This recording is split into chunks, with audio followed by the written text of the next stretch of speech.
আল্লাহ রাসূল সাল্লাল্লাহু আলাইহি ওয়াসাল্লামের কাছে মদিনাতে প্রায় একজন নারী এসে স্বপ্নের ব্যাখ্যা জানতে চাইতেন। সে নারী বলতেন যে, ইয়া রাসূলুল্লাহ, আমি প্রায় স্বপ্নে দেখি যে আমার ঘরের একটি পিলার ভেঙে গিয়েছে এবং আমি অন্ধ সন্তান প্রসব করেছি। এই নারীর স্বামী ছিল ব্যবসায়ী এবং সারা বছর ব্যবসার কারণে বিভিন্ন জায়গায় তিনি ঘুরে বেড়াতেন এবং যখন ফিরে আসতেন যাওয়ার সময় তিনি স্ত্রীকে প্রেগনেন্ট অবস্থায় রেখে যেতেন, অর্থাৎ গর্ভবতী। আর এই বাচ্চাকে পেটে নিয়ে এই নারী সবসময় এই স্বপ্ন দেখতে থাকতেন। তো রাসূল সাল্লাল্লাহু আলাইহি ওয়াসাল্লাম স্বপ্নের ব্যাখ্যায় বললেন, তুমি চিন্তা করো না, তোমার স্বামী সহি সালামতে ফিরে আসবে এবং তুমি সুন্দর সন্তান প্রসব করবে, ভালো সন্তান। এভাবেই চলছিল।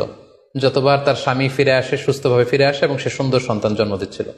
হঠাৎ একবার সে নারী আল্লাহ রাসূল সাল্লাল্লাহু আলাইহি ওয়াসাল্লামের বাসায় এসে দেখলেন যে আল্লাহ রাসূল সাল্লাল্লাহু আলাইহি ওয়াসাল্লাম ঘরে নেই। আম্মাজান আয়েশাকে তিনি বললেন যে, আমি সবসময় এরকম স্বপ্ন দেখি। তখন আম্মাজান আয়েশা বললেন, তাহলে এই স্বপ্নের ব্যাখ্যা জানার জন্য তুমি রাসূল সাল্লাল্লাহু আলাইহি ওয়াসাল্লামের কাছে আসো, তুমি কি স্বপ্ন দেখো? তখন সে নারী আম্মাজান আয়েশার কাছে খুলে বললেন যে, আমি স্বপ্নে দেখি যে আমার ঘরের একটি পিলার ভেঙে গিয়েছে আর আমি একটি অন্ধ সন্তান প্রসব করেছি। একথা শুনে আম্মাজান আয়েশা রাদিয়াল্লাহু তাআলা আনহা অবাক হয়ে গেলেন। তিনি বললেন, তাই নাকি? তোমার স্বপ্ন যদি সত্য হয় তাহলে ঠিকই তোমার স্বামী মারা যাবে এবং তুমি একজন ফাজের পাপাচারী সন্তান প্রসব করবে। ঠিকই দেখা গিয়েছিল তার পরের বছর তার স্বামী যখন আসলো, জীবিত আসতে পারেনি, তার স্বামী ইন্তেকাল করেছিল এবং এই নারী যে সন্তান প্রসব করেছিল সেটি ছিল একটি পাপাচারী সন্তান। তো এই ঘটনা আল্লাহ রাসূল সাল্লাল্লাহু আলাইহি ওয়াসাল্লাম শুনে আম্মাজান আয়েশাকে বললেন, আয়েশা, তুমি এটা ঠিক করোনি। তুমি যদি কখনো কারো স্বপ্নের ব্যাখ্যা করো, তুমি ভালো ব্যাখ্যাটা করবে, কখনো মন্দ দিক থেকে ব্যাখ্যা করবে না। হয় চুপ থাকবে, ব্যাখ্যাই করতে যাবে না, আর যদি স্বপ্নের ইন্টারপ্রিটেশন তুমি করতে চাও তাহলে ভালো ব্যাখ্যাটা করবে। সম্মানিত, শুধু এজন্য যে কারো কাছে আমরা চাইলেই স্বপ্নের কথা জানাতে পারি না, বরং সে যদি আপনার শুভাকাঙ্ক্ষী হয়, সে যদি স্বপ্ন ব্যাখ্যায় পারদর্শী হয়, সে যদি ভালো আলেম হয়, তাহলে তার কাছে আপনি স্বপ্নের ব্যাখ্যা জানতে চাইতে পারেন। এক্ষেত্রে আমরা ইমাম মুহাম্মদ ইবনে সিরিনের আরো একটি চমৎকার ঘটনার কথা উল্লেখ করতে পারি।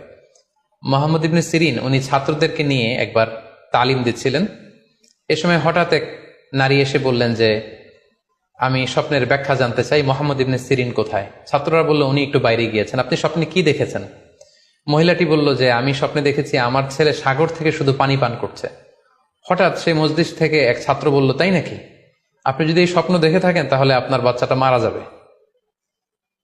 ইমাম মুহাম্মদ ইবনে সিরিন পরবর্তীতে যখন আসলেন, এসে ছাত্রদের কাছে যখন জানতে পারলেন, তখন তিনি বললেন যে, তুমি কেন এই স্বপ্নের ব্যাখ্যা করেছো? কারণ সাগরের লোনা পানি এটা যে সবসময় অযোগ্য, পানের অযোগ্য, ব্যাপারটা এমনটা নয়। সাগরের ভেতরে তো মণিমুক্তাও আছে। বরং আমি হলে ব্যাখ্যা করতাম যে, তোমার ছেলে সাগর থেকে পানি খাচ্ছে, তোমার ছেলে অনেক বড় আলেম হবে।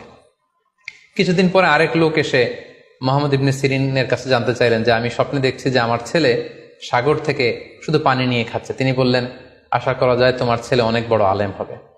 ঠিকই দেখা গেল কিছুদিন পরে যেই মহিলাটি স্বপ্নের ব্যাখ্যা জানতে এসেছিলেন তার ছেলেটি মারা গিয়েছে। আর ওই যেই লোক মুহাম্মদ ইবনে সিরিনের কাছে স্বপ্নের সুন্দর ব্যাখ্যা নিয়ে গেলেন, তার ছেলে ওই সময়ের অনেক বড় আলেম হয়েছিল। এজন্য সম্মানিত শুধু যে কারো কাছে স্বপ্নের ব্যাখ্যা জানতে চাইতে নেই। আর স্বপ্নের ব্যাখ্যা যদি করতে হয়, ভালো ব্যাখ্যা করতে হবে, তা না হলে চুপ থাকতে হবে।